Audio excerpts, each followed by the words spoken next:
Assalamualaikum warahmatullahi wabarakatuh. Kembali lagi kita bertemu di channel Bang Bets yang akan selalu menceritakan kisah-kisah mistis, tragedi, dan sejarah kelam yang pernah terjadi sambil menggambar sebuah ilustrasi. Kali ini Bang Bet akan menceritakan sebuah kasus yang baru-baru ini terjadi dan masih hangat diperbincangkan, tentang seorang anak yang menjadi korban kesalahan ruqyah oleh dua orang dukun hingga akhirnya ia tewas. Mirisnya lagi, bahkan mayat bocah itu disimpan oleh orang tuanya di kamarnya sendiri hingga 4 bulan lamanya, yang akhirnya ditemukan sudah hampir menjadi tulang belulang. Berdasarkan cerita yang beredar, orang tua korban membawanya ke dukun karena dinilai anak ini nakal, dan sang dukun pun menganjurkan untuk dilakukannya prosesi ruqyah. Dan juga, kedua dukun ini tidak lain merupakan tetangga korban sendiri. Keduanya dikenal berprofesi sebagai dukun di desanya. Menurut dua orang dukun itu, Aisyah nakal karena tubuhnya didiami sosok genderuwo dan harus segera diruqyah untuk menyembuhkannya. Menurut info yang dijelaskan dari sang kakek korban, ayah dari korban sering bertamu dan bertandang ke rumah sang dukun, yaitu Budiono 43 tahun dan Haryono 56 tahun. Ia melihat anak-anaknya sangat baik dan penurut, sehingga ia menanyakan soal keadaan anaknya yang dinilainya nakal dan susah diatur. Dan setelah dilihat oleh mereka, dinyatakanlah jika putri mereka diganggu oleh sosok halus. Arwah yang mendiami raga putri mereka adalah arwah sosok genderuwo, dan mereka menyarankan untuk segera dilakukan ruqyah.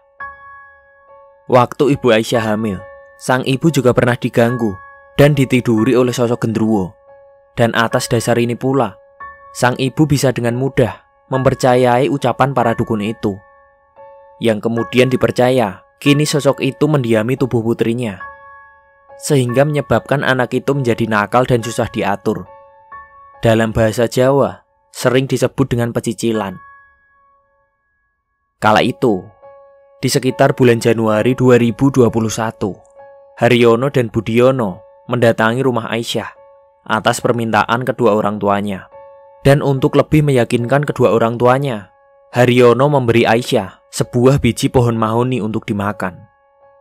Biji bunga pohon mahoni memang memiliki rasa yang sangat pahit. Kalau anak ini tidak merasa pahit, berarti dia benar anak genderuwo, ucap Haryono. Dan benar saja, ketika Aisyah memakannya, ia sama sekali tidak merasakan pahit. Melihat hal itu, orang tua Aisyah semakin percaya jika anaknya bermasalah. Mereka kemudian menaruh harapan tinggi pada Budiono dan Haryono untuk menyembuhkan buah hatinya. Menurut sang dukun, ritual ruqyah ini harus dilakukan dengan cara menenggelamkan bocah itu di bak mandi hingga ia tidak sadarkan diri. Sebenarnya, orang tua Aisyah sempat ragu. Namun karena terus diyakinkan oleh para dukun itu bahwa itu adalah satu-satunya cara untuk merawat Aisyah dari keberadaan genderuwo itu, akhirnya mereka pun menurut saja. Kemudian, ritual menenggelamkan Aisyah di bak mandi pun dimulai. Setelah beberapa doa-doa dibacakan, dalam hal ini Budiono yang mengambil peran. Ia memasukkan kepala Aisyah ke dalam bak mandi yang penuh dengan air.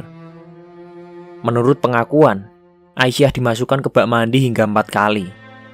Pertama tidak apa-apa, kedua dan ketiga juga tidak apa-apa, hingga yang keempat. Mungkin karena terlalu lama, Aisyah menjadi tidak sadarkan diri. Dan belakangan diketahui, saat itu ia telah meninggal. Namun menurut para dukun itu, semua ini sesuai dengan prosesi ritual ini. Setelah pingsan, kedua dukun itu memerintahkan orang tuanya untuk mengganti pakaian yang basah dan menidurkannya di kamar. Saat dia bangun, sosok genderuwo itu pasti sudah pergi, ucap Haryono. Akhirnya, oleh ibunya, Aisyah yang kala itu sudah meninggal, dibaringkan begitu saja di tempat tidurnya. Dan hingga waktu berjalan, Aisyah tidak kunjung bangun dari tidurnya.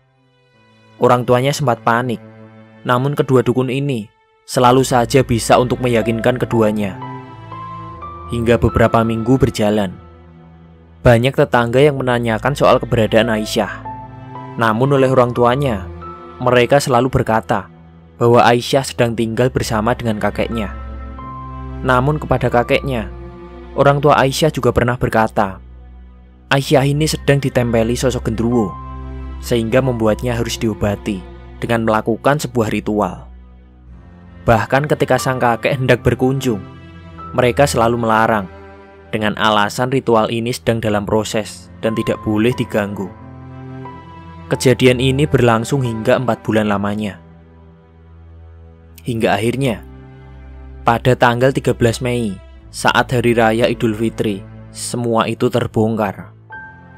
Saat Lebaran, budi korban yang bernama Suratini menanyakan keberadaan Aisyah kepada sang kakek karena ingin bertemu dan memberi uang fitrah kepadanya. Lantaran sang orang tua berkata bahwa Aisyah berada di sana.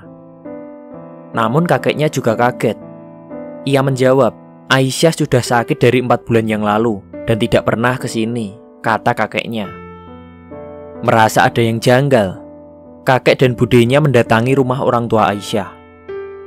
Dan saat mengecek ke dalam kamar, mereka sangat kaget saat mereka mendapati Aisyah sudah mengering dan sudah hampir menjadi kerangka yang terlihat seperti mumi. Hanya tersisa kulit dan tulangnya saja. Kakek dan budenya yang sangat kaget lalu menanyakan apa yang terjadi. Sang ibu menjelaskan, Aisyah sedang dirawat. Dia diruqyah 4 bulan lalu karena nakal. Melihat semua pengakuan itu, kakek dan budenya lalu melaporkan kejadian ini kepada Kades Bejen bahwa ada penemuan mayat di Dusun Paponan, Kecamatan Bejen, Kabupaten Temanggung. Lalu Kades tersebut melaporkan kejadian ini kepada pihak berwajib. Masyarakat sekitar langsung saja heboh dan geger atas penemuan ini.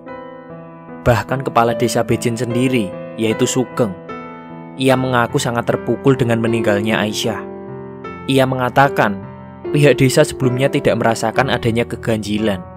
Namun ia mengakui jika warga desa memang merasa kurang nyaman dengan keberadaan 2 orang dukun ini yang membuka praktik supranatural di desa mereka. Pengurus desa terpukul atas kejadian ini. Sebenarnya tidak ada keganjilan. Cuma ada 2 orang, yaitu Budiono dan Haryono. Memang 2 orang ini mendalami ilmu spiritual. Ia mengatakan karena ingin terlihat kondang, Budiono dan Haryono selalu menawarkan jasa pengobatan supranatural kepada warga. Namun tak ada satupun warga yang percaya dengan omongan mereka. Menurutnya, hanya keluarga ini yang tak lain adalah orang tua Aisyah yang percaya dan menjadi korban tipu daya kedua tersangka, katanya. Sementara itu, Kapolres Temanggung, AKBP Beni Setiawadi di Mapolres Temanggung membenarkan keterlibatan tetangga korban yang membujuk orang tua korban untuk melakukan ritual.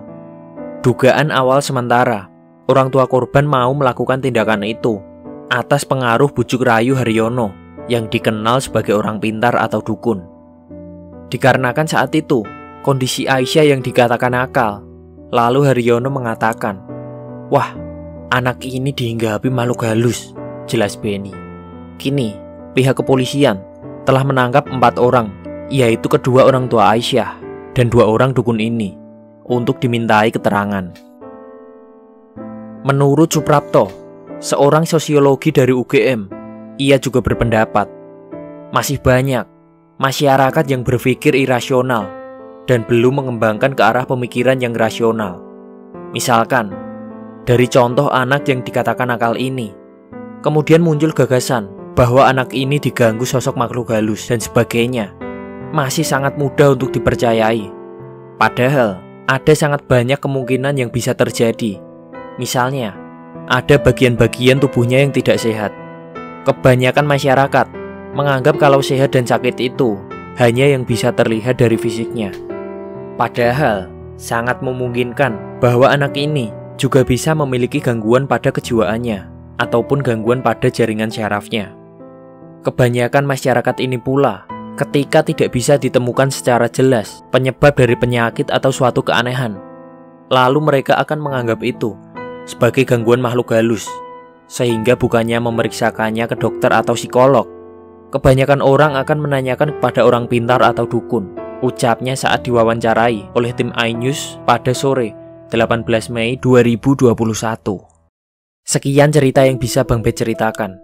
Semoga dari video ini ada nilai-nilai yang bisa kita ambil sebagai keluarga atau mungkin sebagai orang tua, untuk lebih bisa mengenali anak-anak kita dan bisa lebih berpikir dengan menggunakan nalar dan akal sehat. Semoga video-video yang Bang Bet buat bisa menambah pengetahuan atau hanya menjadi sebatas hiburan untuk teman-teman semua. Silahkan tulis di kolom komentar jika ada kritik, saran, atau info yang belum Bang Bet sampaikan. Serta like jika kalian suka dengan video ini, dan subscribe untuk mengetahui update video Bang Bet selanjutnya. Wassalamualaikum warahmatullahi wabarakatuh.